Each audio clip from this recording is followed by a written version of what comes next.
علیکم ورحمۃ اللہ وبرکاتہ۔ محترم حضرات،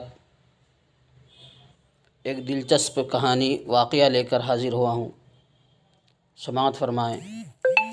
حضرت عباس رضی اللہ تعالی عنہ سے مروی ہے کہ بنی اسرائیل میں ایک شخص تھا جس کا نام سنوس تھا۔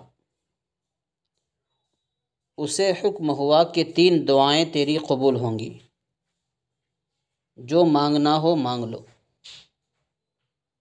یعنی تمہاری 3 دعائیں مقبول ہے، تمہارے لیے جو دعا مانگنا ہو مانگ لو، وہ دعا تمہاری 3 بھی قبول ہوں گی۔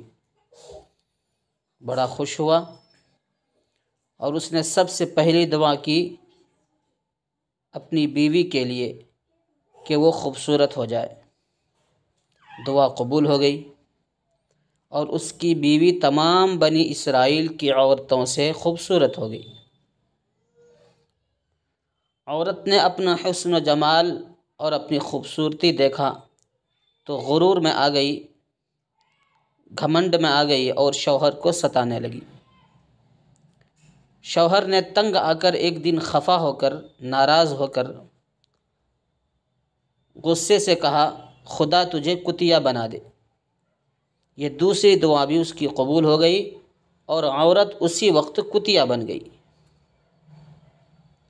اب باقی ایک دعا ہے، دو دعا تو ختم ہو گئی۔ بیٹوں نے جب ماں کا کتیا بن جانا دیکھا تو انہوں نے اپنے باپ سے سفارش کی،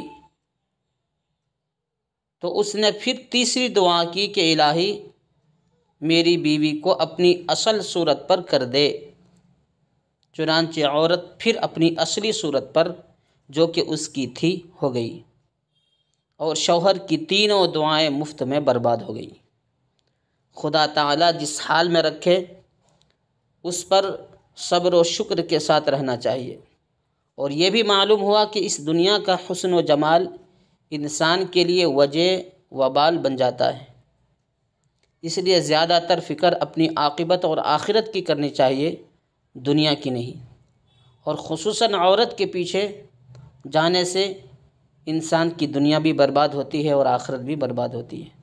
جس طرح کہ آپ اس واقعے میں آپ نے دیکھا سنا کہ اس کو 3 دعا کا تحفہ ملا، 3 مقبول دعا کا، کہ جو مانگو گے وہ 3 دعائیں بھی قبول ہوگی، اور ان تینوں دعا کو اس نے اپنی بیوی کے پیچھے برباد کر دیا اور جیسا پہلے تھا ویسا ہی ناکام اور نامراد ہوا۔